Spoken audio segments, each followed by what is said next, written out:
Hello there. And welcome back to another episode of Star Wars in the Galaxy, watching all the Star Wars we can get our hands on. I'm Eli. I'm Jacob. And today we got a very special episode of Star Wars in the Galaxy, episode THX 1130. Sorry, no, just 138. Never mind, just 138. I had to make the George reference in there. Just 138, episode 2 of season 18 of Star Wars in the Galaxy, where we're talking, of course, about Jedi Survivor. And what an episode we have today, not only because of what we're covering, although I will say what we're covering is pretty great. Nowhere else can you get a better jingle than the Pyloon Saloon jingle. It's something I hyperfixate on from this game way too much. But that's not the reason that this episode is so special, or not the primary reason at least. And that is because we have not one, but 2 guests on the show. We are so excited. We front-loaded a lot of our guest spots this season. Just happened that's how it happened to work out. So I'm going to bring on our friends from the Stardust Records podcast. We have Savi and Linds. How are the both of you doing? Great. How are you? We're awesome. Thank you for coming on today. You're welcome. Yeah, thanks for having us. Anyhow, so before we get into this main episode stuff about Jedi Survivor, which we did from the 45-minute mark to the 1 hour and 30-minute mark, the second 45 minutes of the cutscene montage we're watching, we like to ask Gamer's Little Playground. Shout out as always to Gamer's Little Playground. It can't have been easy to put that all together. No, and one of the things work. is, one of the things is they did it like ridiculously fast. I think they did it within like the first 24 hours of the game coming out. I'm pretty sure. It was like it's insanity. I don't even know how that's possible. It's the maybe APIs or something. I don't know. Yeah, I don't know. But anyway, before we get into that, we like to ask our guests a bit about how their Star Wars story and how they got into the saga we all love. I'll start with Savi. How did you get into Star Wars in the first place? I was 8 years old. I remember the day like it was yesterday. So my mom used to go to school online. She did college later in her life. So she would go to school and we had this living room that was attached to an office. So she would sit in the office and I would sit on the couch and watch anything that was on the television. And one summer, A New Hope came on and I had never seen Star Wars. And she was like, I've never shown you Star Wars. And she put it on for me and then ended up like ditching her homework for the day and sitting down with me and watching the original trilogy with me. And then around that time was when the Clone Wars was, I think, either just premiering or like getting very big. So ended up finding that. And the rest is honestly history. It's been like waves where my love for Star Wars has come and gone. But right when I've gotten out of college, I feel like it like really jump started. And this was around when the Siege of Mandalore dropped. But yeah, since then I've been pretty active on Star Wars Twitter, and it's how I met Linds. So yeah, it really just my mom plopping me in front of the couch and guilt tripping me into watching Luke Skywalker. Yeah. So yeah, it's a family affair. It is. Yeah. As it often is. I remember you came into Star Wars Twitter around when I did, and I'm just remembering. I think all of us probably in like the late 2020 had a bit too much fun just because COVID, which is making us all insane. So I remember. Yeah, COVID got a lot of people back into Star Wars. I think that like with Mando and the last season of the Clone Wars, it was like everyone was home. It was the only thing that we could watch and talk about, and Disney Plus was big. So yeah, I'm really glad for that year. Yeah, Linds, in that way. Sorry, go ahead. I was going to say, in that way, we love 2020. Silver linings. So, Linds, how about you? What brought you to Star Wars?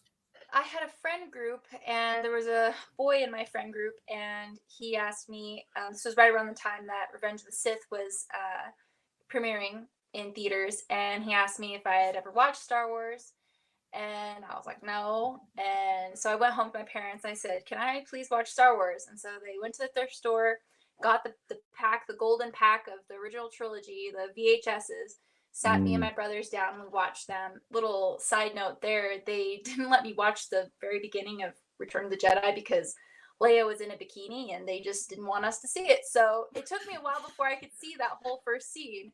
But of course, they filled me in on what had happened and they got Han Solo back and it was great.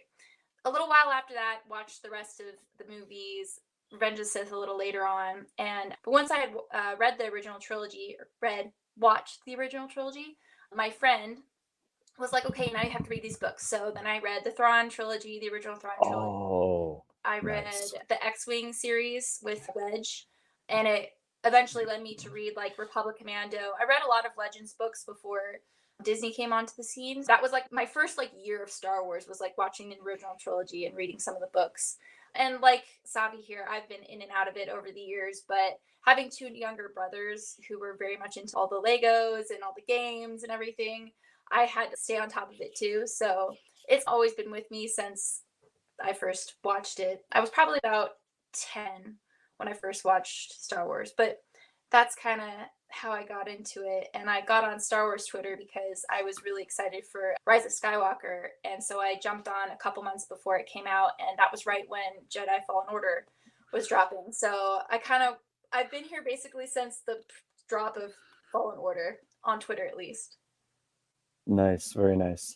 Yeah. The books were important. The books are important for me as well. So I know I'm right there with you. Especially the X-Wing. Ooh, good choice. Good choice. Yeah, they were great. Yeah.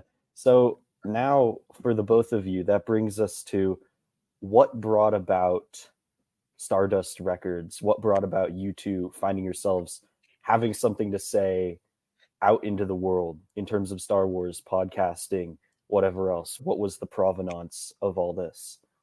Linds and I became friends because of Jedi Fallen Order, essentially. And then I think at the beginning I had been a little bit more, I was more Rogue One, and I think Linds was a little bit more Jedi games. And we went on a camping trip together, and I distinctly remember being around the campfire and being like, Andor's coming out. And she was like, I'm not super into Rogue One right now, but I really love the movie when it's coming out, blah, blah, blah. And then as love and passion changes and morphs and grows, like I think both of our excitement levels just got up really high, and Rogue One became like kind of the North Star of our Star Wars journey, I feel like. Andor, I feel, was like the light at the end of the tunnel in some ways. And we were talking, and sometimes we would stay up until 5 o'clock in the morning, or we would be chatting. And then eventually, I think I said it, I was like, why don't we just put a microphone in front of these conversations? Andor's coming out. Like, we've learned that the podcast world is, so we brainstormed back and forth. And Linds and I feel are both very passionate about music, and like we're both very eclectic people. So I think like a vinyl shop and a record label came to mind. I feel like that was like a very, like the branding just felt a lot like the two of us. So Stardust for Jin and the Death Star plans, and then records, so as if we were like a recording studio. And then each album cover that we release is an album cover, as if we were dropping a label or an album, like a music album. So I think that when we put the microphone in front of both of our faces and kept talking about Star Wars, nothing changed. It didn't feel like a podcast. It felt like it was just Linds and Savi, and now there was an audience. But I don't know if Lindsay, you wanted to add anything. That was shortening it. You took the words right out of my mouth. It was just basically, this is just basically an extension of the conversations that we'd have all the time. And like Savi said, we were just like, why not? Why not let everybody else hear what we're saying to each other? So yeah, that's basically it. You did a great job of explaining. Thanks. Our byline is a podcast built on hope, but I like to think of it as like a podcast built on friendship and hope and fun and giggling. It's obviously like a play on Rogue One and Cassian and Jin, but yeah, I feel like what makes Stardust Records is like the lightheartedness that our conversations bring to the table. So not to talk our podcast up, but No, that's what you're here for. Go yeah, right ahead. but it's definitely really fun. Like I feel like we've both discovered a lot about each other and ourselves and our friendship, and it's grown into a sisterhood. Linds was just at my wedding. We've been to Disneyland together, so yeah, we know each other's husbands. Yeah. So, did you have something to say? I was Sorry. gonna add on to that. Having this podcast has allowed us to make more friends and reach out, and now we're on your podcast, and I love that. I think I've said this before, but my favorite part about Star Wars is the community. I love the story, but I love the community that it creates as well. And this is just an example of that, is the community that Star Wars can create and friendships that can form. So we're glad to be here. Yeah, we're glad to have. It's a beautiful thing. I think.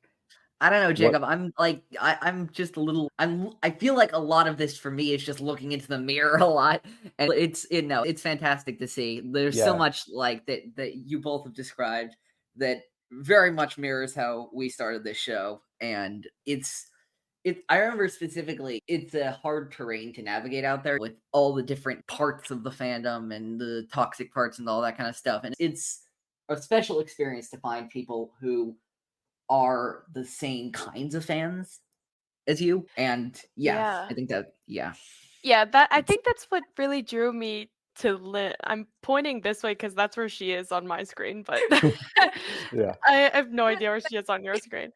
Lynn's I feel like that's what really drew me to Lynn's, is that her passion was as strong as mine. I have always felt almost ashamed to an extent. I feel like Star Wars fans really get the butt of the bully's fist in some situations. No, we definitely do. We definitely do. It's so many times I've said, "Oh, well, like I love Star Wars," and people have rolled their eyes, or they've been like, "Oh, so you're one of those fans." And then on top of it, like Linds and I are both female, so it's get it worse. No offense, but no, there's baggage in this community. There's a lot of baggage we have to unpack. That is for sure.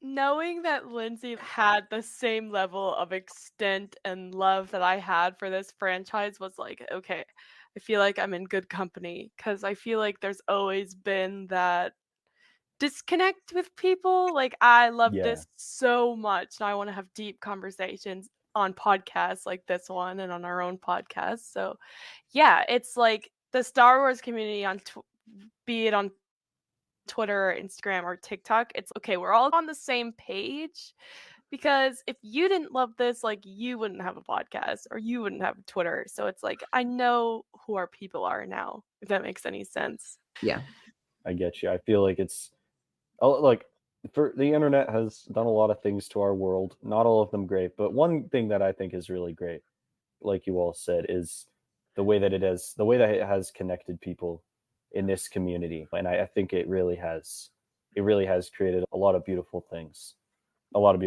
because of that, to be sure. Not a great way to segue ahead of that, but so I'll just say I want to get to the reason why we're all here, which is Jedi Survivor.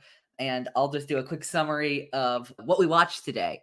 After jumping to hyperspace, after the failed mission on Coruscant, Cal looks at some old photos and videos of his days with the former Mantis crew and reminisces about old times with certain artifacts he's collected from his journeys. He then lands on the planet Koboh, where Grease has started a bar called Pyloon's Saloon.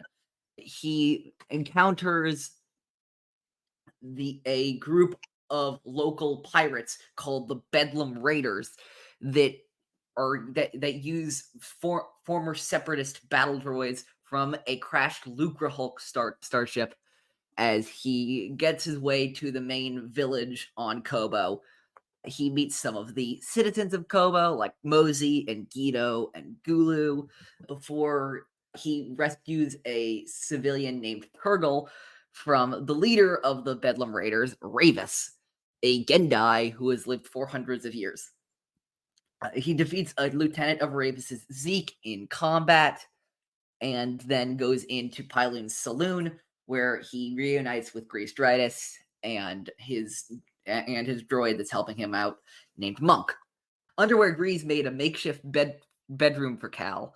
Cal finds a bunch of Jedi meditation chambers made hundreds of years ago by Jedi Master Centauri Kree. He then finds a droid that used to belong to Kree named ZNA4, often just called Z, and helps her get back on her feet as she tells him of a mystical world that the Jedi once had access to called TANALORR. Z gets reacquainted with the galaxy hundreds of years after she was deactivated as Bode Akuna lands on Koboh and gets acquainted with the atmosphere as well. I think that's it. We got we got an interesting part of it here. We do this stuff very mechanically, like 45 minutes. So I never really know where it's going to break up. But like it worked out pretty well. It worked out pretty well we this can time. salvage things really well. The first segment ended off like right after Coruscant. It was basically just Coruscant. That was perfect. This is us getting introduced to Koboh, which I don't know about the two of you. Really like Koboh and how they established the world building stuff. I know that the developers of this game have said that they intentionally made Koboh way bigger than any planet in Fallen Order, and I feel like you can really feel that. Yeah, I agree. I remember seeing some promotional or trailer stuff, and I think some gameplay that they released before the game released, and being just blown away by the terrain and the creatures that were shown, and being really excited to jump into it. So when I did play and did get to Koboh, I think Koboh is probably one of my favorite Star Wars planets. Just, I want to live there. I would live on Koboh, no problem. Yeah, I love this planet, and it really did seem very big, not just above ground, but below ground, and like cave systems. I have gotten lost there so many times, but it's always been super fun getting lost and finding my way back. Yeah, it's insanely expansive, and that kind of comes through in what we watched today. It's a weird hybrid format where it's like a movie or a TV show. We have a little bit of the gameplay, but it's mostly just the story elements, which I really enjoyed because it's more, you get a little bit of that meandering exploratory sense of what it's like to play the game, which Eli and I have done more accurately. I usually sit and watch and Eli plays because this is not really my kind of game. I spent 5 minutes trying to figure out one of the puzzles and I just pass the controller back and I say, Eli, you've got this. I can't be like, and believe me, the puzzles I spend about a good 10 minutes. And then I'm just like, okay, Googling the answer. Look it up on YouTube. Yeah. What is the answer to this puzzle? No shame in that. Yeah. No shame in that. The puzzles are nuts in this game. They really are. The puzzles, actually, I would disagree with you. The puzzles, I think, are actually milder in this game than the first game, which is really saying something. I will say that one puzzle on, oh my gosh, what's the one planet? Oh my gosh. Where you have to pull the balls out of the wall, but there's like fire in them, and you have to stick them in something else in Fallen Order. In the tombs? Yes, in the tombs where you have to pull the fire like balls out of the wall, and then you have to make sure that they don't get extinguished with water and all this stuff. That one haunts me. I remember that being like, I remember that one being frustrating. I remember when we were covering Fallen Order, I believe this was about a year ago, when we got to those sections, I remember like specifically Jacob and I needed to take a pause from this stuff and being like, okay, I just need to rant about how much these puzzles suck. I like how much pain these puzzles cause me. One of the things actually related to that I like about this game is obviously all of the new skills and force powers you get, which make the puzzles more manageable. Mm-hmm. It doesn't necessarily make them easier, but it at least makes them, at least you're supposed to know what you're doing now a bit more. Yeah, it's rough in the beginning, especially in game one. But opening this up here, the few things I noticed right off the bat. Grease's salt shaker. Look, totally off topic, but I have to bring it up because I'm not sure where else to start. For all the crazy stuff in Star Wars, blue milk, glowing noodles, Baby Yoda eating the eggs that somehow caused a whole firestorm on Twitter because Twitter. All the different gray squares they eat in the Clone Wars, and they still have salt and pepper.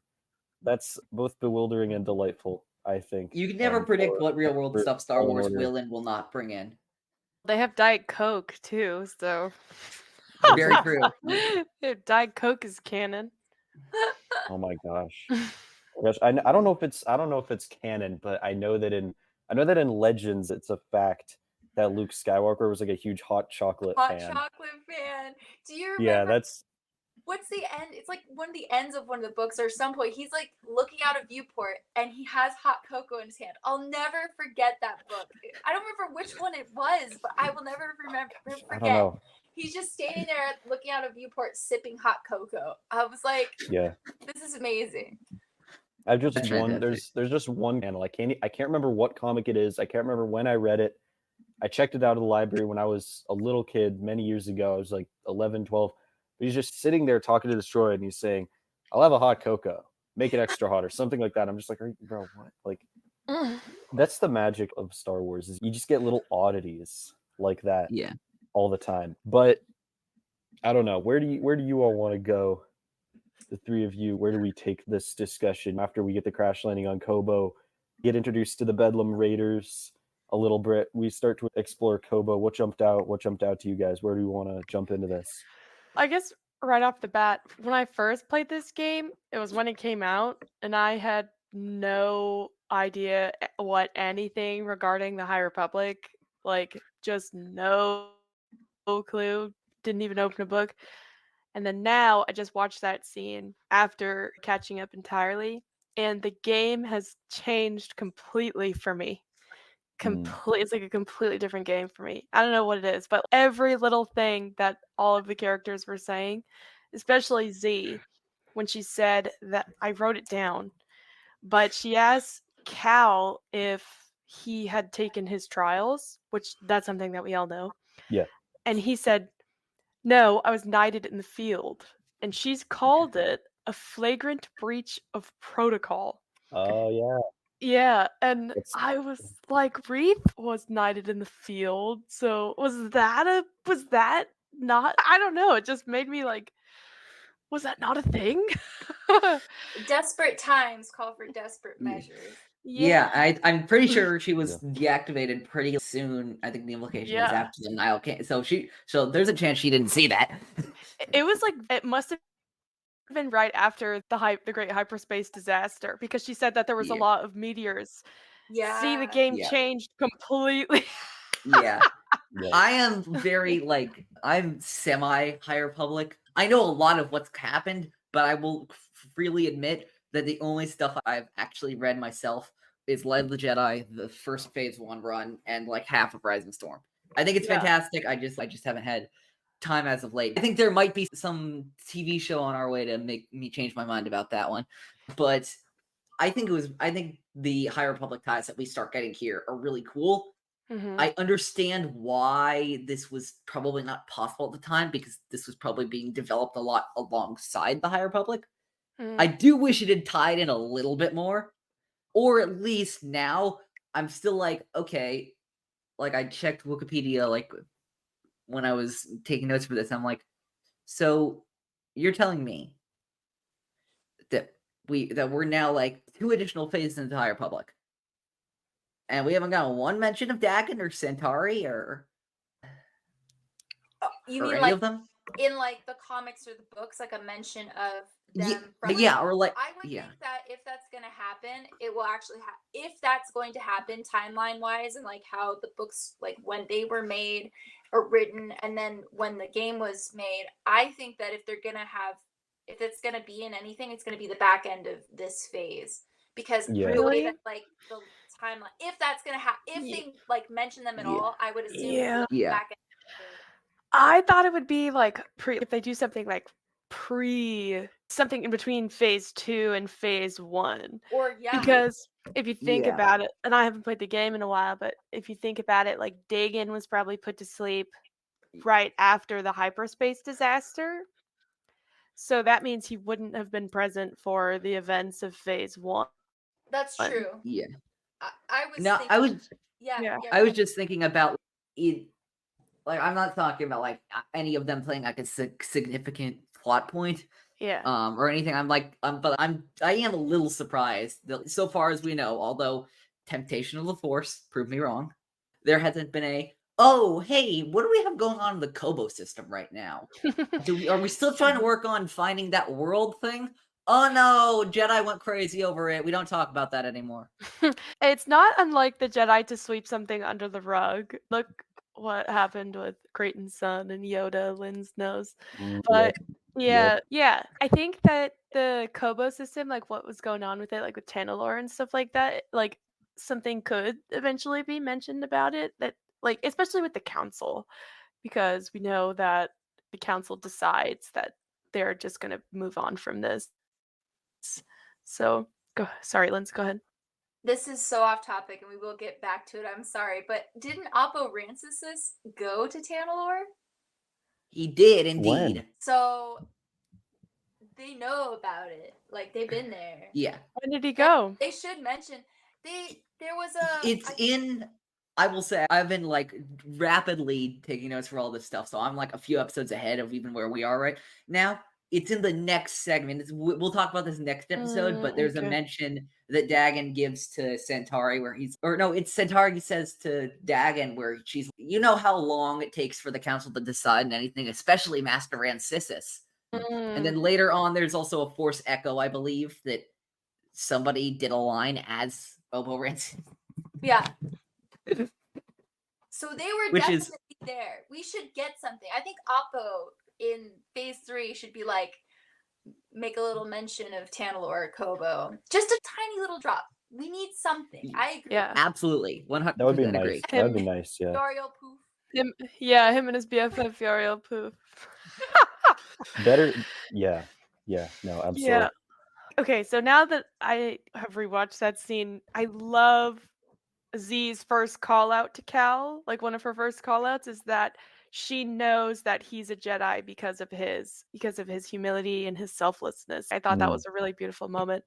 It's a really quick line and it passed fast, but like you could see on Cal's face, especially right after the conversation with Grease, where Grease was, you should just settle down and stop being just a lightsaber. Like to some people, Cal is just that, but to Cal at his core will always be a Jedi.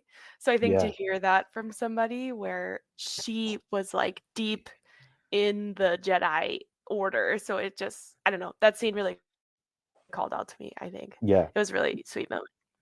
I think that's a very cool thing that I definitely didn't pick up on that, but it makes total sense, especially given that last episode Eli and I were talking about, we start to see the new Cal after 5 years have passed. He's a lot more jaded. He's stronger. He's more confident. He's on his own now.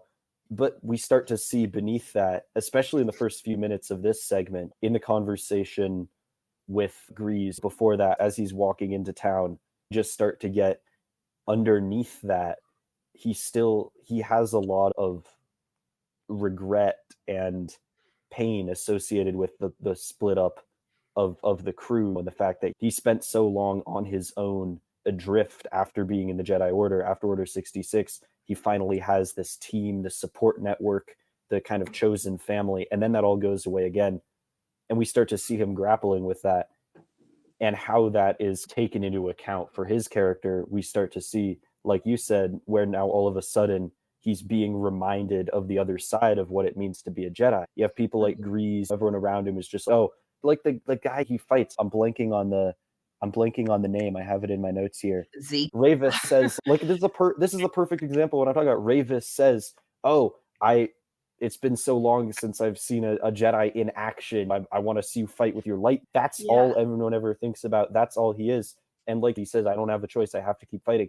But he gets that other side of himself and his identity as a Jedi reaffirmed by Z, and that becomes, we see how that's important to him moving forward as he makes the decisions that he does in this story, in this game, to keep going what he does, not just for the rebellion, but for the Jedi Order, I think. So it is a very cool moment. It's interesting how we start to we start to see different layers of Cal. First, it's just tough guy, confident swagger Cal, and then we get sad, all alone Jedi Cal who is adrift.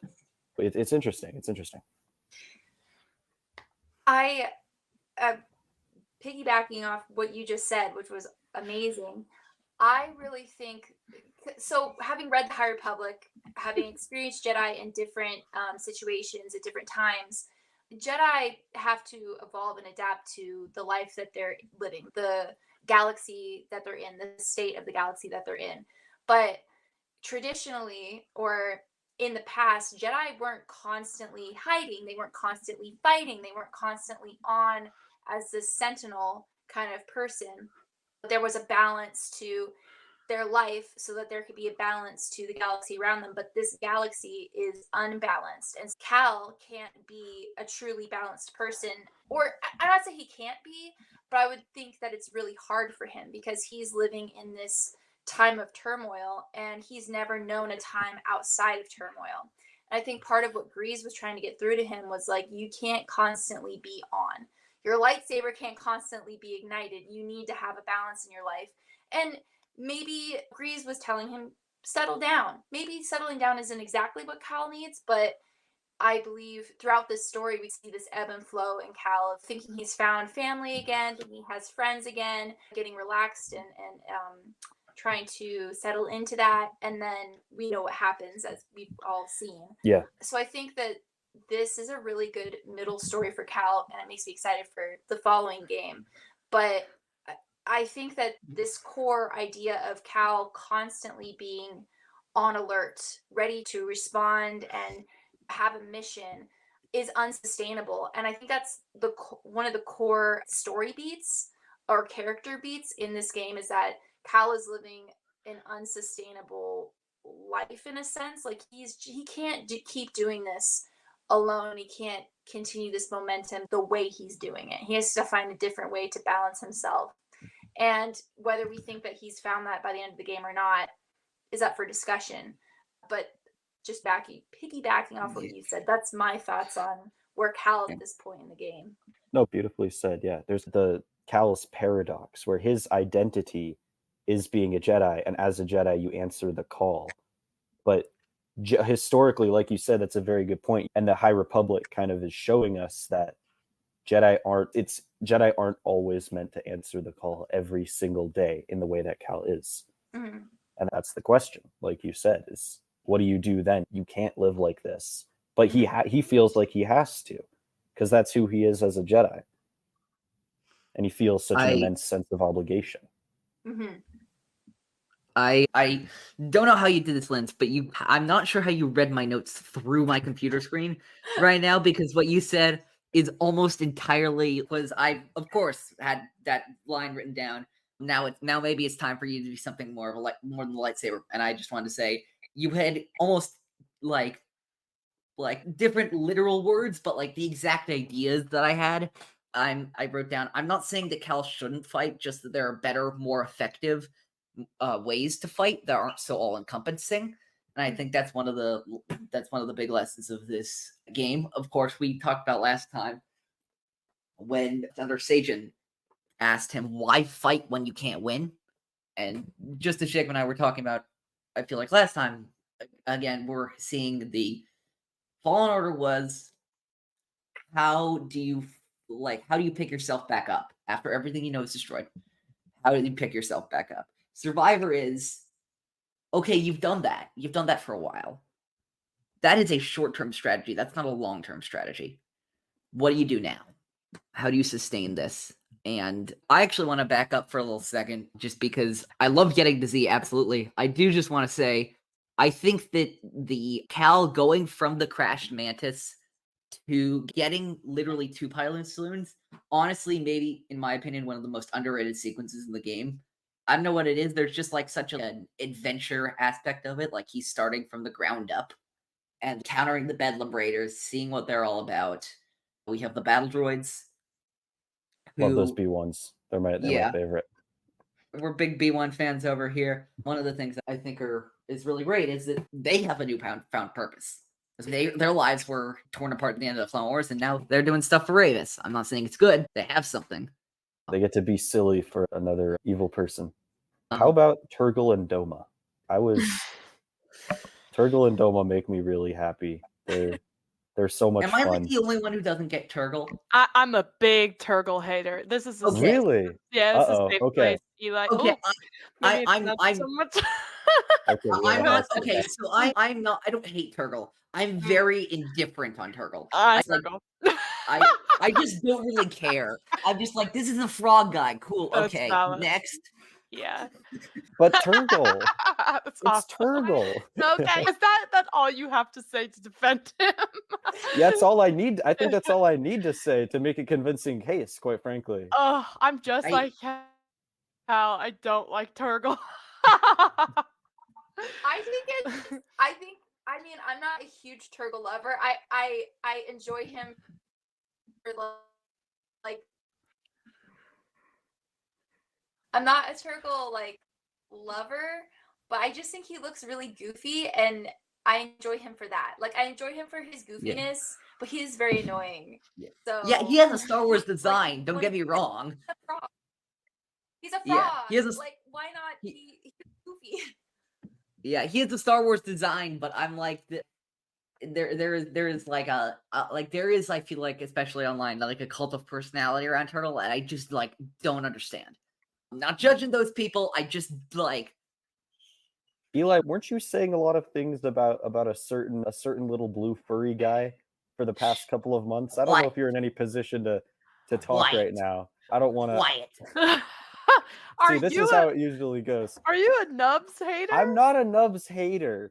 I was introduced. See, this is what happens. This is what happens when you poke the bear. I was just introduced very late to Young Jedi Adventures, so I was shocked by Eli's voracious level of ride or die devotion to the Nubs one of the Nation. best Star Wars characters. Yeah, I'm not saying I don't. I'm not saying I don't get it. I'm just saying I should be allowed to say once that I love Turgle. That's all I'm saying, Eli. I'm not judging you. I'm not judging you on that one. I'm not judging you on that. This is awesome. With two podcast hosts, there's gonna be a disconnect with the character. Like there's always one or two. Oh yeah. Oh yeah. With us, it's constantly our dynamic where one of us is weirdly obsessed with something and the other one's, what are you talking about? Linds, do we have something like that? Okay. Yeah, so Savi here loves Sebulba. You love Sebulba. You pulled that out fast. Oh my gosh. Yeah, I do love Sebulba. I love him. It's just the Italianness of him. Like he's just, I don't know. No, he like hops around on his front legs. It is pretty great. Yeah, he's so unserious. I have to stand. Yeah. He's not a bad character. Like, I hate him jokingly, like lightheartedly. I would never have any malicious intent toward, but I just find him like, I don't know. There's just something about him where I don't know, like where I can't even describe my dislike for him. It's just there. But I feel like he takes so much of the spotlight away from the real king, which is Scuba Stev. Like I feel like everyone's attention is on Turgle and Scuba Stev is right there. Interesting. I will say I've never heard a bad thing said about Scuba. I've never, and frankly, like there's a reason for that. But I've never heard a bad thing about Scuba. No, I like the conversation we've gotten into, honestly, right now about there are all these just fun characters here. We like this vibrant community. I saw Glingulu. We have the Quick, act useless. Yeah, because apparently this is all we can get of LGBTQ plus relationships on like a big screen in Star Wars for now. Hopefully Acolyte's going to change that. My biggest glub in a Jedi Survivor is definitely Bima Ook, the little critter who runs the holo table upstairs. Yeah, I love that little freak. He's funny. I have a picture of him. I know. I looked it up. I know Yep, that's the one. That's oh my gosh. And his like Yeah, tall girlfriend with the 2 eyes. I had to legitimately. I had to look it up because I will admit, somewhat embarrassingly, I'm not somebody who does a lot of side missions in video games, and I have not played a single round of Hollow Knight. But yeah, it was no. Hollow- But yeah, no. Go ahead. I Sorry. was just gonna say, but there's so many great members of the community. We already talked about Turgle. You're done with Dendra's here. I think mine probably has now is Monk, but Monk is the bartender. I yeah, couldn't he's the remember bartender. Yeah, briefly. I was like, who is yeah, I love that this part of the game is so set. You said it earlier, and I guess we can go back a little bit, is that it's not quite the tutorial because we got that on Coruscant, but it is like the exploration gameplay part where it's okay, these are your more complex controls. Yeah. And as you're moving on to Pyloons, I love that right off the bat with Mosey, like we learn that Koboh is a community. It's like it's not Coruscant where it's this big city and it's very individualistic and you're on your own. It's like Koboh is literally the exact opposite of where we just were. And like Cal for a while has been on his own. Like he's had the team and he's been with Saw Gerrera, but I feel like he's really getting the sense of community outside of a mission. So this part of like literally going and individually introducing himself to everyone all the way up until he gets to the saloon is one of my favorite aspects of this game. Because Cal has always been all about community. yeah. I feel like we really got that aspect of him even all the way back on Braca. And Yeah. on the ship with his master when he was a kid, when he high-fived the clone. The clone. He's such a family guy. Even I love there's this constant like tick he does every time he's introducing himself that I have to mention every time he does it. He constantly, every single time, I can imagine Cameron Monaghan almost getting tired of doing it, and I can understand if he did. Where every time he introduces himself, like, I'm Cal. This is BD1. Like he always is just. That's the thing about Cal that's so interesting is that there was somebody who was calling him. Who is this? Maybe this within another segment, but I think there was somebody who was like calling him. Never mind. I'm not sure, but there was like a hunter sort of thing. You're a hunter. You're like aware of everything. Maybe that was I forget exactly which portion of the game that is, but either way, No, I know what you're talking about, but I can't place it either. It was in the first segment, I believe. Yeah, but you're a hunter. Beneath that friendly demeanor, you're a hunter. You're always aware of that stuff. But I just love that. Like he's always aware of his surroundings. Yeah, that's the general idea. I think it might have been. It wasn't Cage. It wasn't Cage because we haven't met Cage yet, but it was somebody in Pyloons. God, I don't know who it was. It was Mosey. It was Mosey it was Mosey in Pyloon Saloon. That's who it was. It was Mosey. I just didn't. Yeah, I just forgot that she made the trek down there as well. Yeah, but I just love like that half the time, like you have these two extremes where Cal is Mr. Rogers with a lightsaber, and then he suddenly goes, and then suddenly with a snap of a finger, he goes to Cal Kestis' killing machine. Yeah, it's like really funny. I will say, I forget if I said this for this one or which one I said this for, but Cal, I think, has gotten more brutal in the time between Fallen Order and Survivor, but I think he's gotten a lot better with PETA. Yeah, we're an hour and 30 minutes in, and he hasn't slaughtered a single innocent animal. I think I missed the one, general animal slaughter count in this game is lower. So, I think the last game is not even Cal versus the Empire. It's just Cal versus the animal creatures. It's crazy. Giant scorpion, I'm gonna kill it. Space elephant, tigers, lions, I'm killing them all. I don't care. Well, Scorpion, he does do this game, but in his defense, they attack him. But yeah. I don't know. Yeah, it is nice to see. The moment we had to kill the Rancor after Book of Boba Fett with the Rancor Keeper, I was like, man, are they really doing that to us right after they just tugged on our heartstrings? That was a rough moment. Jedi 3 would be so cool if there was a tame feature, especially after Omega and Asajj. It'd be really cool if we could tame the bigger animals. Cal Kestis riding a Rancor a la Avar Chris. Hell yeah. Also, just like the Night Sisters used to ride these babies for miles. If only we had a Night Sister in this game who could do that. Yeah. Exactly. Or if the Dream crossover happened and in Fallen Order 3 or so, if we get a crossover with the Ghost crew, if you play as Ezra for a little bit, he's known for being friends with the animals. That would be super fun. Get your hopes up. In my dreams, but that would be super freaking cool. He needs to give Cal a lesson. He does, yeah. I will say that in the next segment you do tame the Relter, that bird thing that you fly on.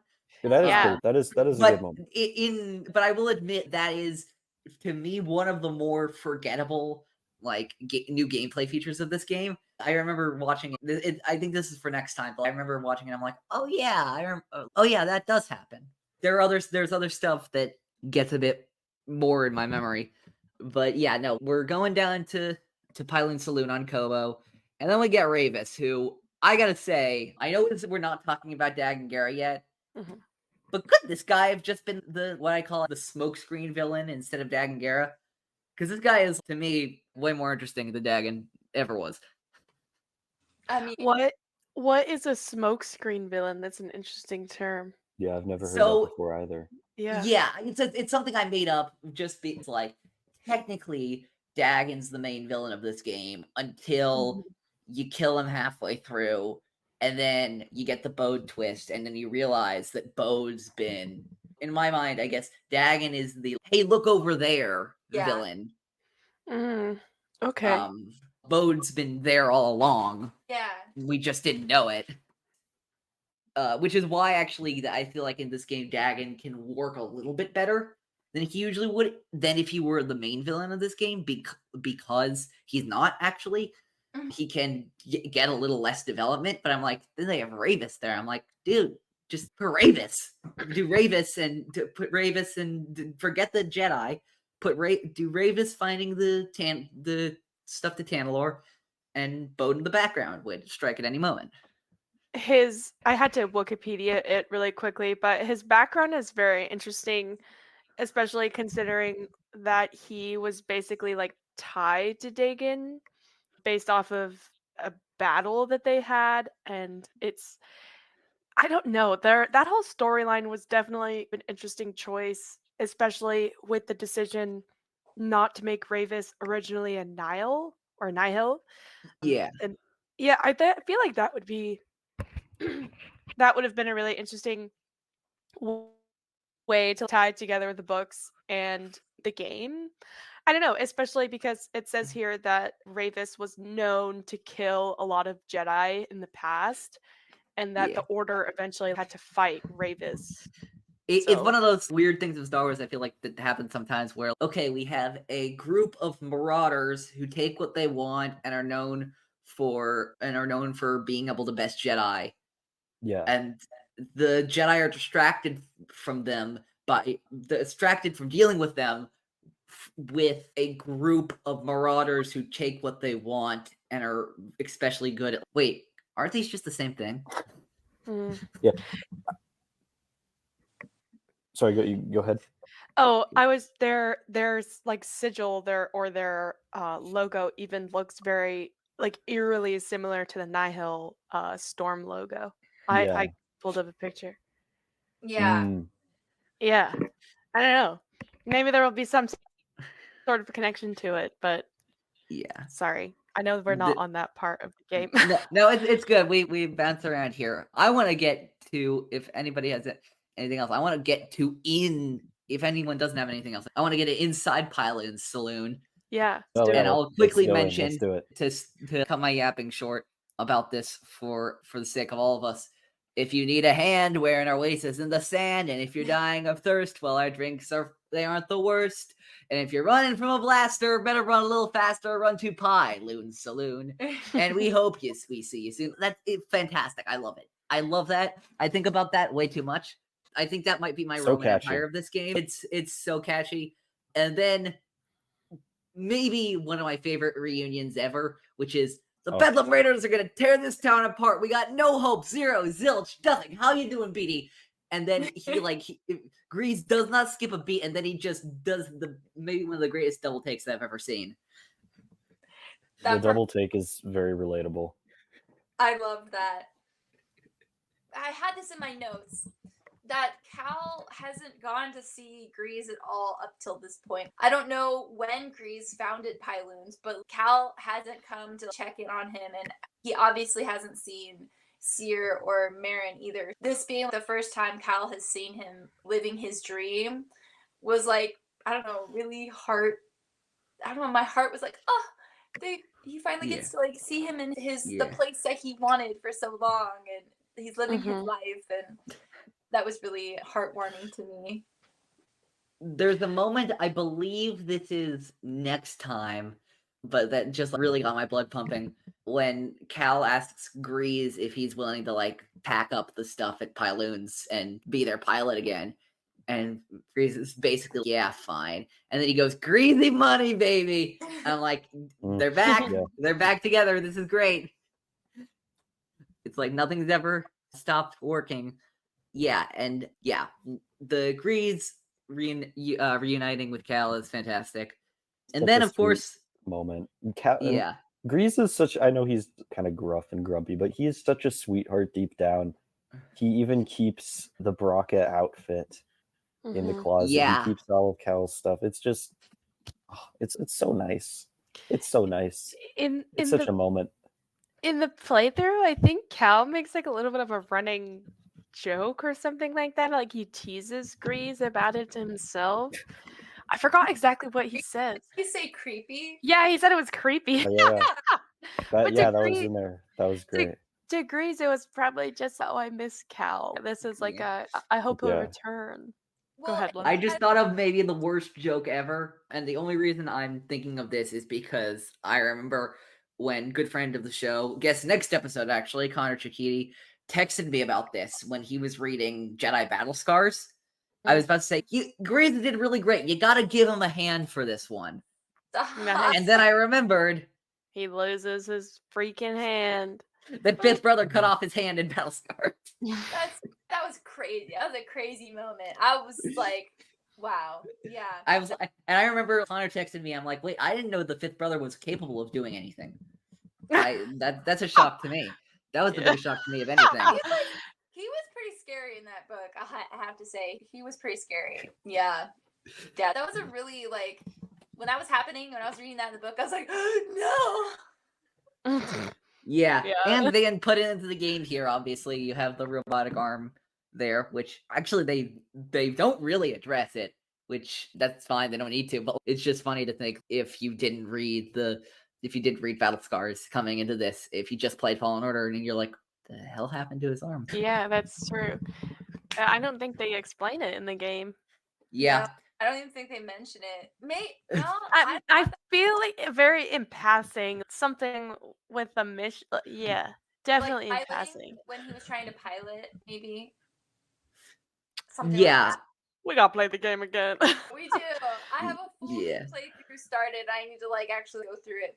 And the other thing that Grease had down there was Seer's Halleck set, which I thought was touch as well, that he had that there. Grease is the friend where if you don't talk to him for a year and then you come back together, it'll be like as if no time had passed. And you never have to worry that they are mad at you or that they stopped loving you. He's the friend that everybody deserves. Greasy money for the win. We already talked quite a bit about the next segment about, of course, the introduction of Z and the High Republic stuff. I will just say that this opens a part of the game which I adore, and I think I like Fallen Order a lot, but for me this game is miles above Fallen Order, just specifically for me because of I just really connect with the story more, and I think this is where it starts to do that for me, which are these high fantasy stuff. We have to find the key to TANALORR, the secret planet in the abyss. TANALORR is just such a fantasy name. that it's so ridiculous that, and then you find it. I do think this is just funny. And then you find it at the end of the game. You get to it at the end of the game, and it is nice. Don't get me wrong. It is a planet. It's hidden, but that's it, really. They don't, of course, give you a lot to do there. It's just a planet. Maybe is that kind of part of the point? Maybe if we want to get a little bit philosophical, what was maybe TANALORR was a symptom of this group of Jedi's kind of out of control belief in their own ability to bring about this kind of magical place that would save the galaxy. Like, is that a commentary on the Jedi a little bit? Or maybe it's just the game saying, we've already given you so much. What more do you want at this point? Surely you must be tired. Maybe it's a little bit of both, but I see what Yeah. you're saying. I have to agree. I think it's a little bit of both there.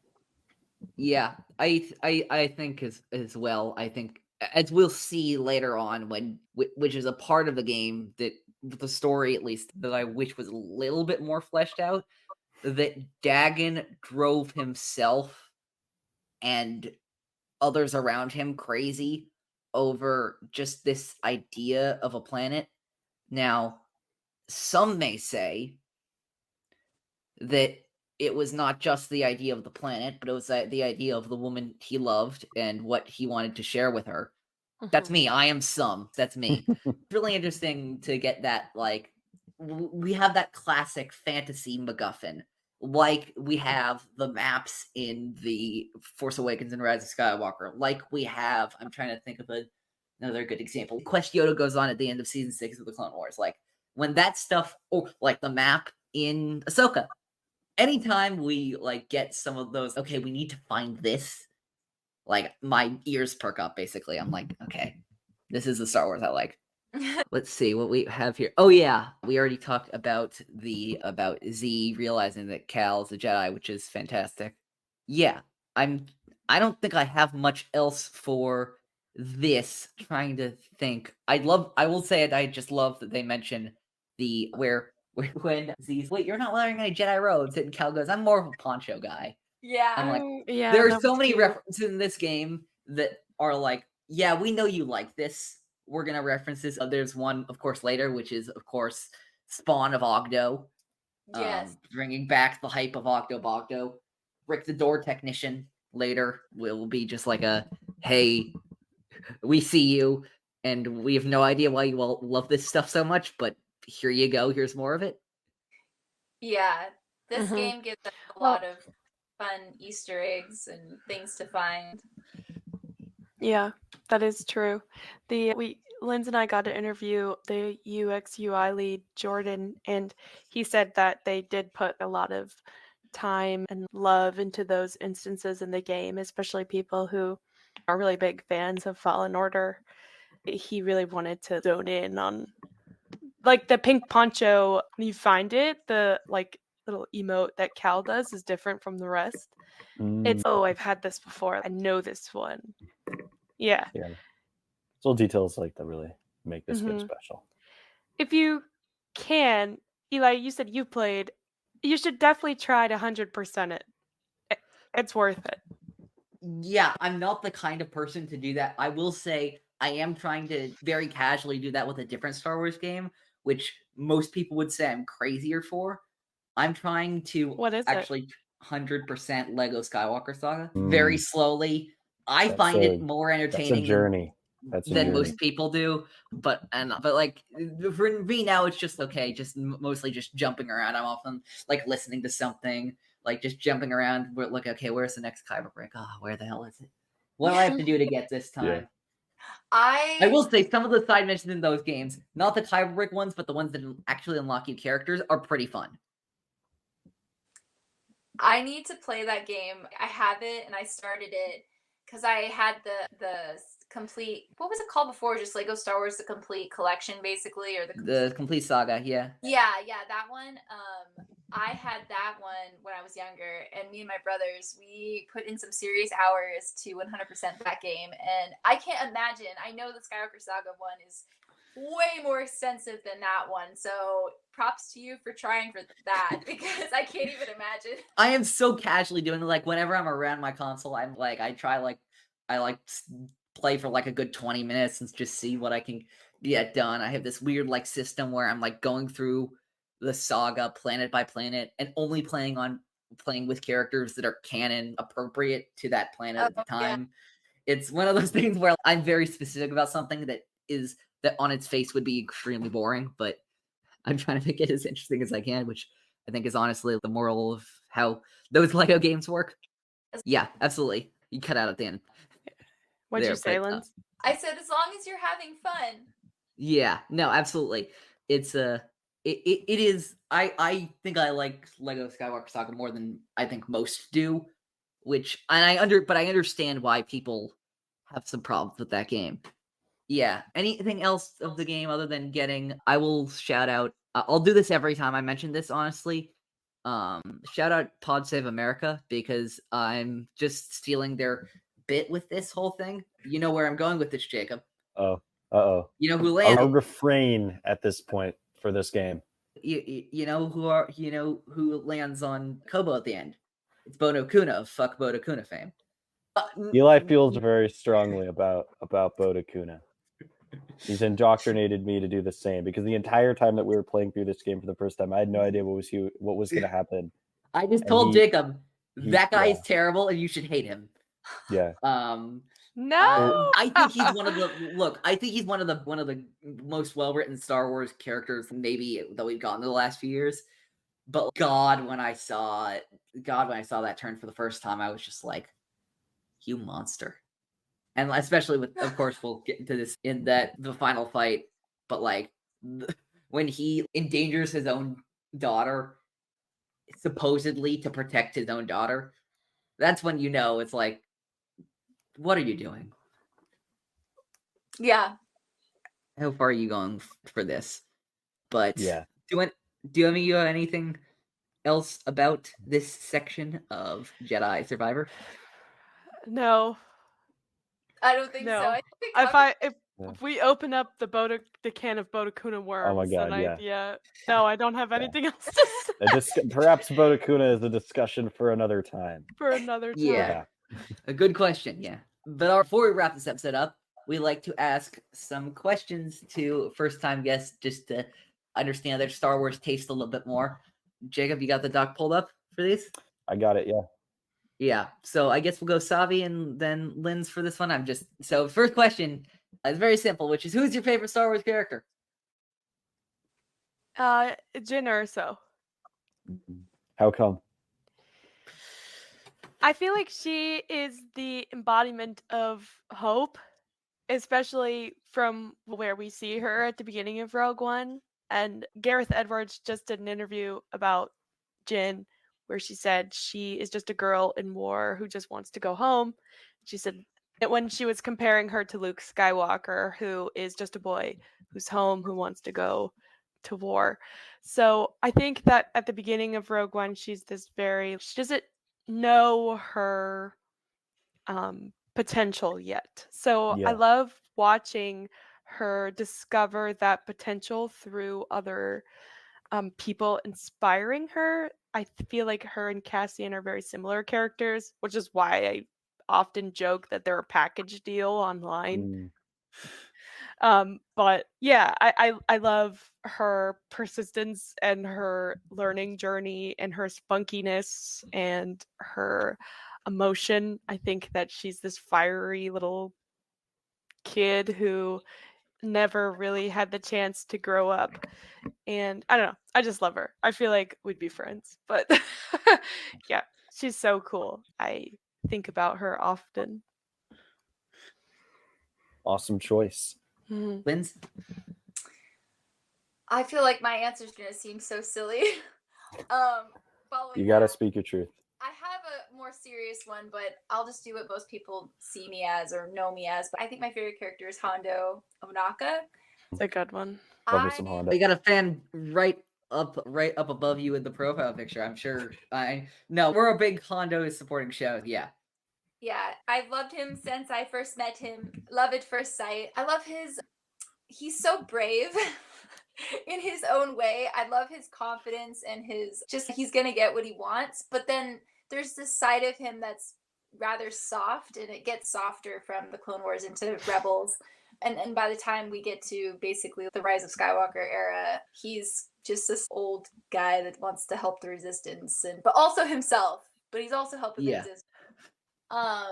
And I would have to say my favorite, just to go off of and give people context of one reason why I love Hondo, is the episode in the Clone Wars where he ends up helping the younglings.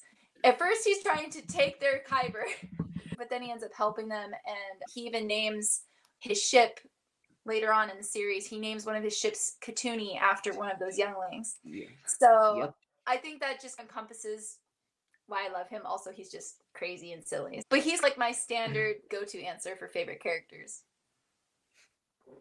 That's a good answer. I appreciate that.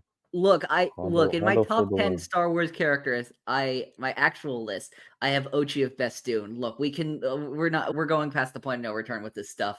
Hondo seems completely fine, honestly. What are I guess for both of you, what is your Star Wars movie ranking?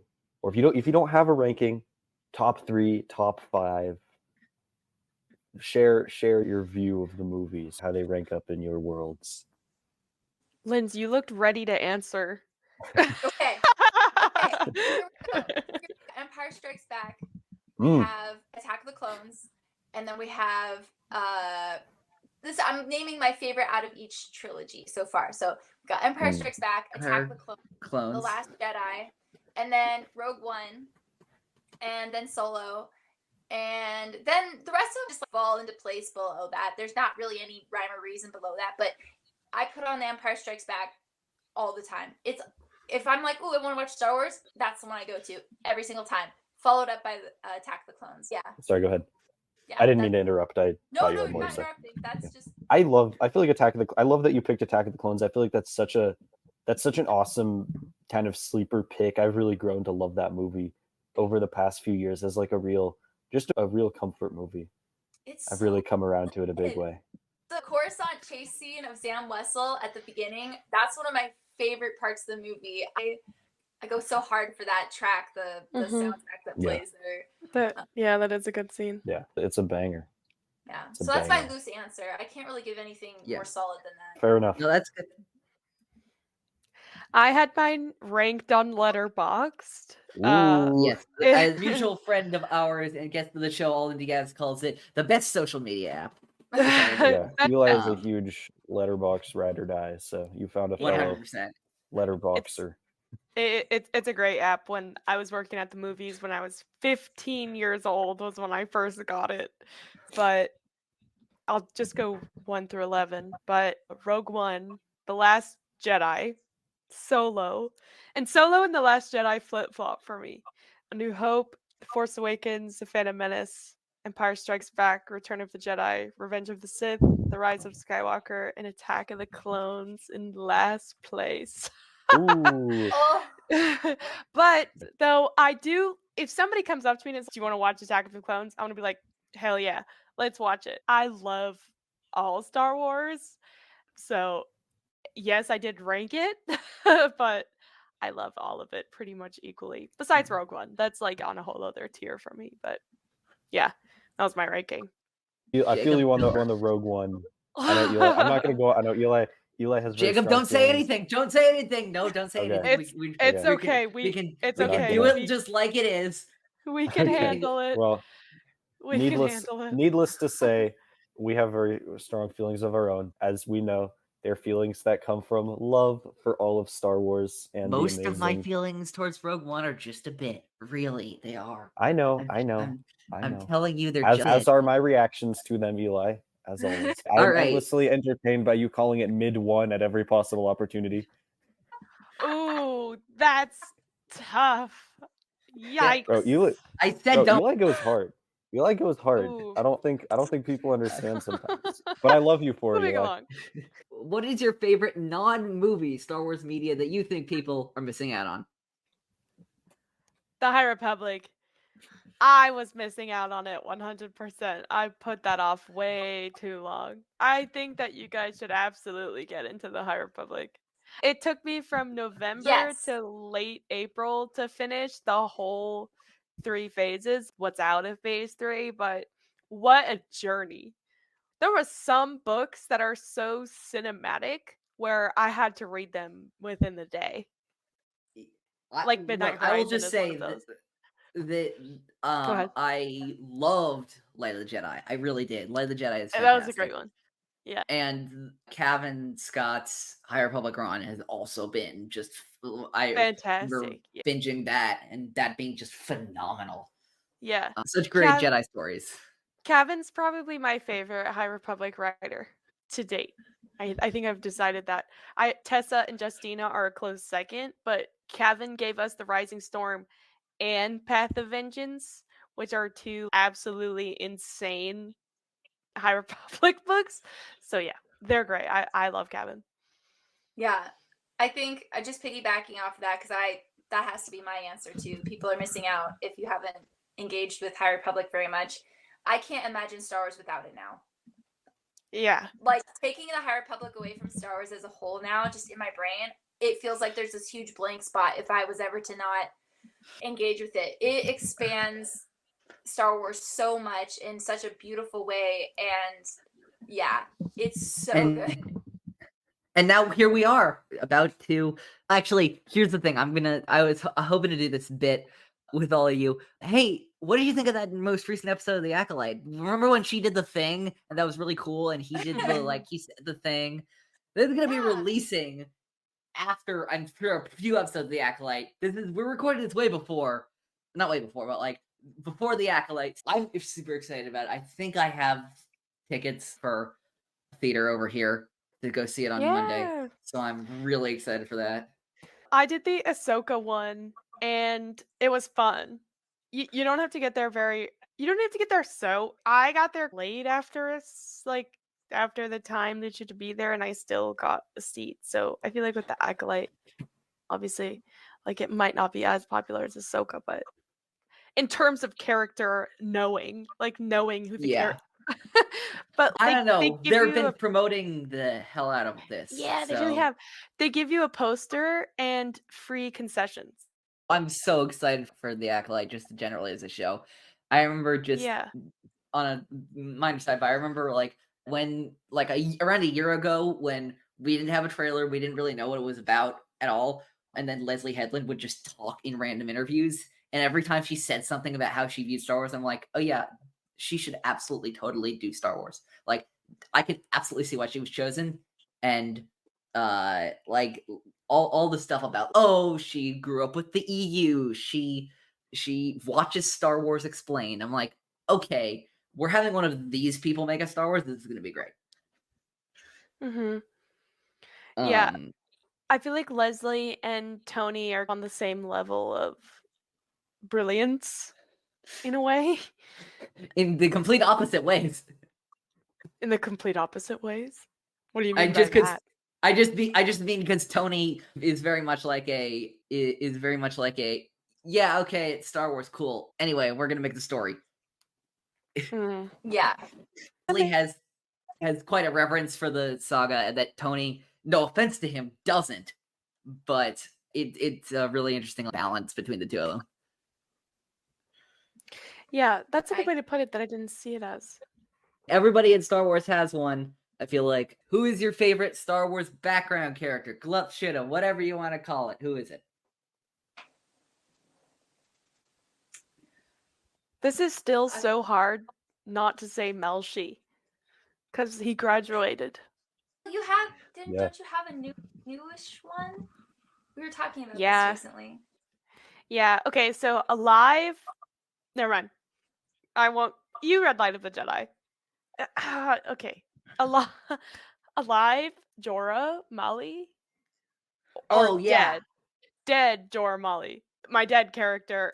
Oh my god, I'm messing that up so bad. Okay, I love Jorah Mali. She is like my glup, but she's dead. I feel like a glup has to be like an ongoing. But Marlo Santeca, one of the uncles.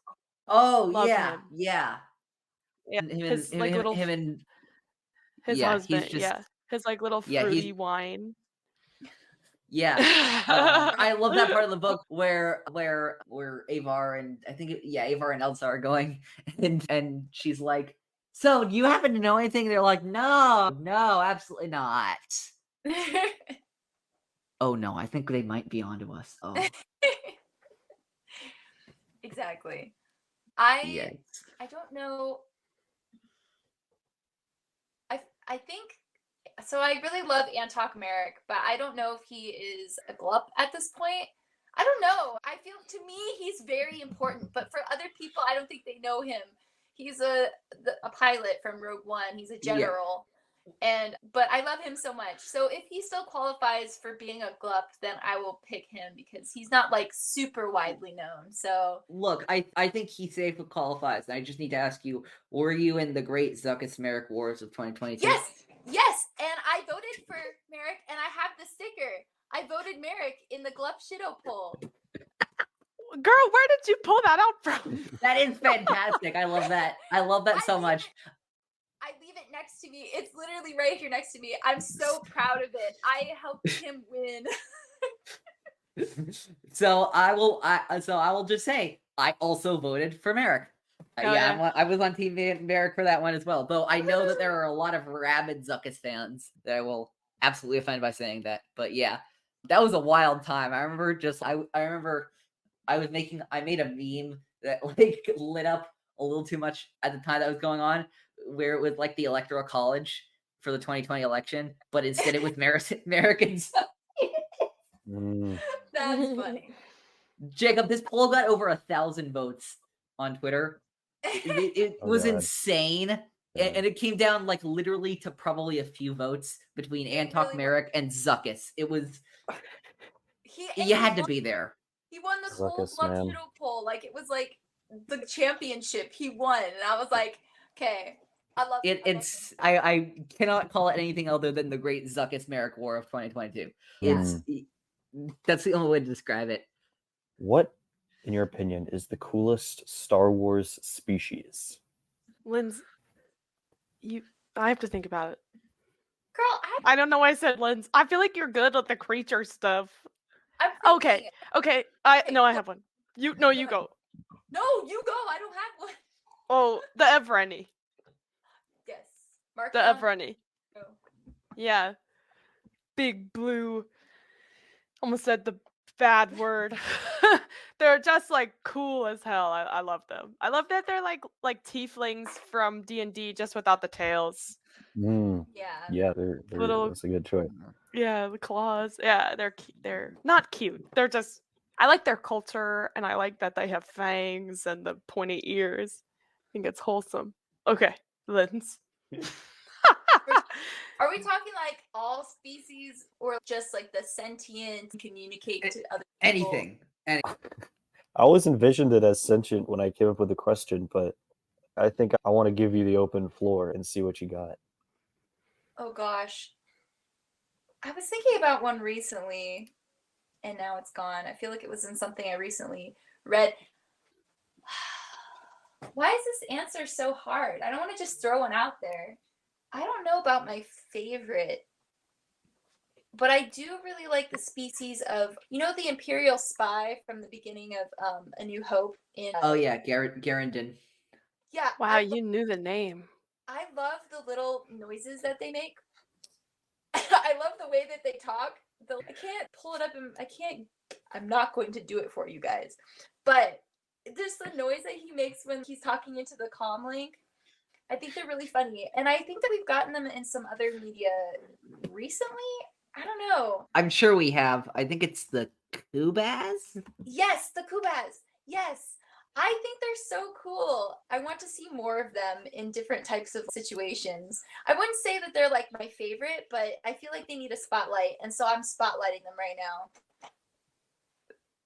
Apparently there was one in the Andor finale. I don't remember that. Yes. In the Road Riot, I believe. Yeah, no, that I'm just looking on Wikipedia right now. Apparently there were also ones in season 1 of the Lord. Oh wait, no, duh. The one who's the ferryman who calls the speeder at the very beginning of episode 1 of The Mandalorian. They're one of my more obscure, because they're like one of the first aliens, creature, or species that are really heavily featured in Star Wars, like when you're watching A New Hope. So I love that they've like reoccurred occasionally. No, they're a lot of fun. They are.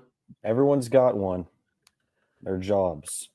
But in the Star Wars universe, people have some pretty interesting jobs sometimes. If you lived in Star Wars, what would your job be? What would you do to bring home the bacon when you're not busy, I don't know, being a space archaeologist or whatever we all want to be doing? Do you have an answer? I do. Go ahead. I would be a teacher. It'd be so great to teach a history teacher. I would teach Star Wars galactic history. Galactic history. Find myself in. I'd be a teacher. That would be a lot of fun. You would teach Star Wars in Star Wars. Yes, I would love That's that. a long history class. That's a long history class, though. That's many years.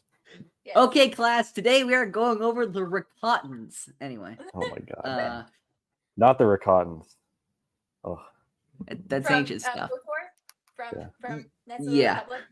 Yeah, I love them. They're fantastic. I pulled that out just because I remember when they were mentioned in, of all places, Andor. One of the most out of nowhere references that I've ever seen ever. I know. I was like, I had a flashback to the beaches of whatever planet that was that they're on, where I was like, oh. Yeah. The first season of this show we did was Knights of the Old Republic because it was the furthest back in the timeline. So it was I remember like just watching that. I played that game over and over again. It's so fantastic. I love it so much, but I have a lot of fond memories with that game. It's great. What's our next? Oh yeah. Absolutely. Yeah, absolutely. Yep. That's okay. We almost forgot. Yeah. That's okay. I'm a teacher in real life, so I don't know if I want to do that in my Star Wars life. I think it would be cool to be either a pilot or a mechanic. I think it would be cool to like work with my hands. You can't go wrong being a pilot or mechanic in Star Wars. No, I feel like there's one thing we've learned. You yeah, can't go wrong. I would love to work for Bix or Pelly. I think that would be cool. I feel like the vibes are fun. And all the little droids. You have all these buddies around you all the time. The pit droids. Now we have the BD droids. BD, what was that? The one in Book of Boba Fett that she got. I don't remember its designation. That everybody freaked out about it for good reason. All right. We all know the moment from the beginning, from that great documentary about the making of The Phantom Menace. And no, I'm not talking about George Lucas looking at a silent movie montage and going, how? I'm not talking about that. I'm talking about, then again, Anakin then destroys the ship that controls all the robots. Luke destroys the Death Star. It's like poetry. They rhyme. Every stanza rhymes with the last. Hopefully it'll work. What are both of your favorite examples of, what are your favorite Star Wars, it's like poetry, it rhymes moments? Oh, this is a good question. That is a really good question. Oh.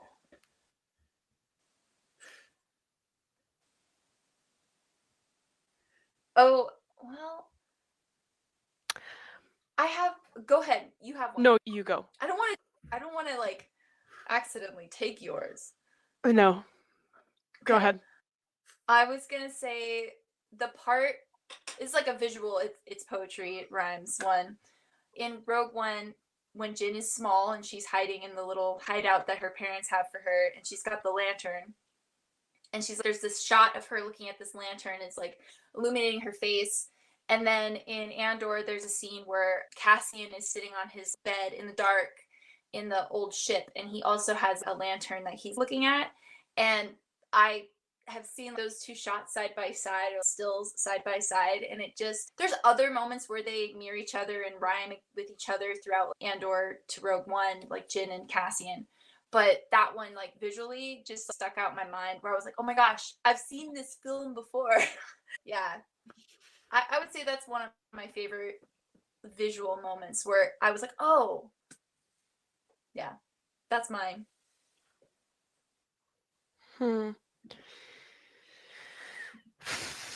Okay, I have one. It's not my favorite, but I also can't think of any right now. It's hard But off the top. yeah, I'll be honest. It's a difficult one.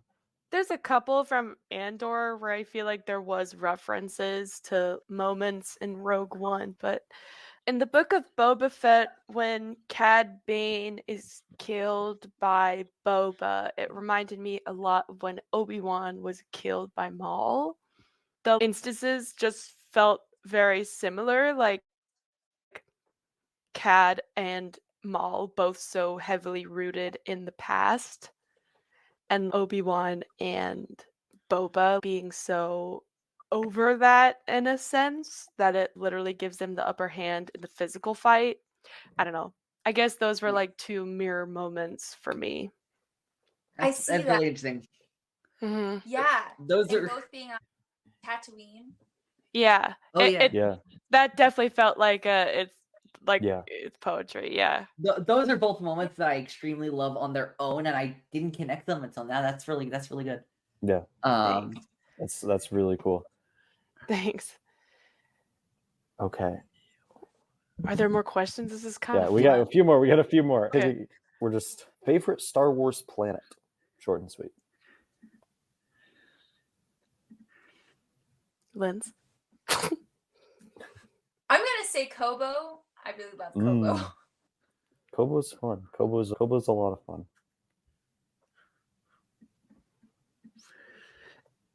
Well, one of the things I'll just say before Savi goes is that I didn't get to mention this episode, but I'll just say now is I love how Koboh gets away from the common complaint we hear a lot of people have where, oh, all Star Wars planets are just one environment. No, Koboh is everything. Yeah. Koboh Little bit of it all.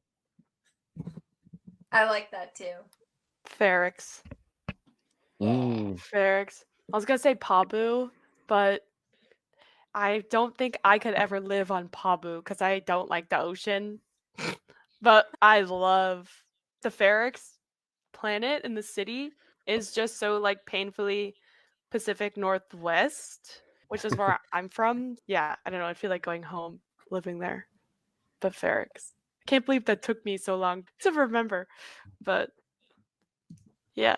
You gotta deliberate, gotta get it right. I feel that. Okay, wait, sorry, switch to the okay. If you could take one item, one thing, or one force power from Star Wars into the real world, what would it be and why?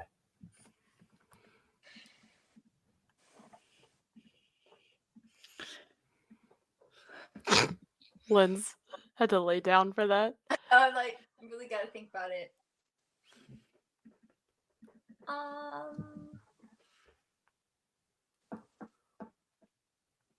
One thing. Yeah, that one's tough. I'm gonna be a little bit boring in terms of force powers and say I think I'd really love force pull. There's so many times where I'm sitting here and I'm like, I just need to reach this one thing. It'd be so great to just be like, boop. Legitimately, I was just thinking what my answer would have been, because it's been a long time since we individually have answered these. And I'm like, no, I just really can't think of anything better than telekinesis. I just can't. That's a good one. You're absolutely right. It's classic for a reason. Yeah. Yeah. I think that's mine. It's simple but effective. Yeah. There's so many times I'm like, if I had force pull right now. Yeah. I'm trying to think. Okay, Sister had it and Buryaga had it. Oh, the empathy? Like yeah. The empathy? Yeah, I feel like that's boring, but I feel like that's sweet. I don't know, because Mind Trick is so popular, and I feel like you can use the Force to manipulate a lot of things. But I feel like with empathy, like with that power, it's like using the Force to give rather than to gain. I guess I don't know. I sound a little bit like a Path of the Open Hand member, but yeah. I guess the Force empathy. I think that's a sweet. It's almost like a Jedi therapist. Yeah. But because of the power. I don't know how Yeah. to describe it. It's not like deeply They described. they like feel everyone's emotions around them a lot Yeah. more strongly. Like they're really in tune with the people's emotions around them, and they can decipher like more because like Jedi can feel people's emotions. We know that, but this is like on a deeper level. Yeah, Like I think that's a good answer. if Linds had to throw up, like I would also feel like I had to throw up. Like that's the perfect way to describe Yeah. that power. I have to say, there is one other that I don't know if I would want to like. I don't know if I want this to be my answer, if I would really want it. But being interested in history, I feel like psychometry, which is what Cal has and what Quinlan Yeah. has, would be fun because I can't tell you how many times growing up where I would like visit a museum or go somewhere and I'd be like, oh, this is really old, and I'd touch it and be like, wow, what were people thinking when they like used this when it was new? And so I feel if you had psychometry, you could put yourself in that person's shoes for a little bit. But I also know it's like a unwieldy power where you don't really know what you're gonna get, obviously. I feel like maybe not that one, but I still think that would be cool. The psychometry would be super cool. Yeah. Yeah. No, psychometry is fantastic. All right. And our final question, which is a classic of this show, or unofficial mascot, you could God. say, of this show. Oh. Jacob, like, where were you expecting this to go? We have to talk I about know, our girl. I know. And the question that has been beaten into the ground because It just feels unfair at this point. it does, but I think actually our good friend Devore, whose fault this is, going to be on In a Galaxy in the near future. So yeah, I think he might need to be reminded of who runs this town here. That's one way of putting it. Yeah. Yeah. All right. I'm gonna put up a picture of a Star Wars character. All you have to do, both of you, is tell me how you pronounce her name. That's all. Uh-oh.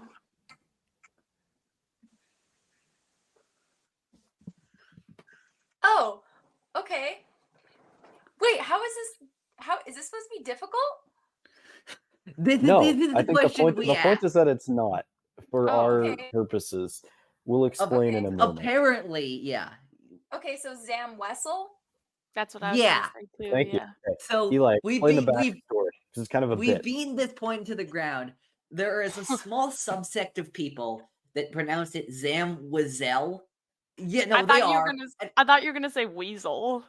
No, I was no. expecting weasel. No, there are a bunch of people who have said Wazel, but we've had like almost every single guest we've had on the show to a point where it's not really even funny anymore has said Wessel because that's the right answer.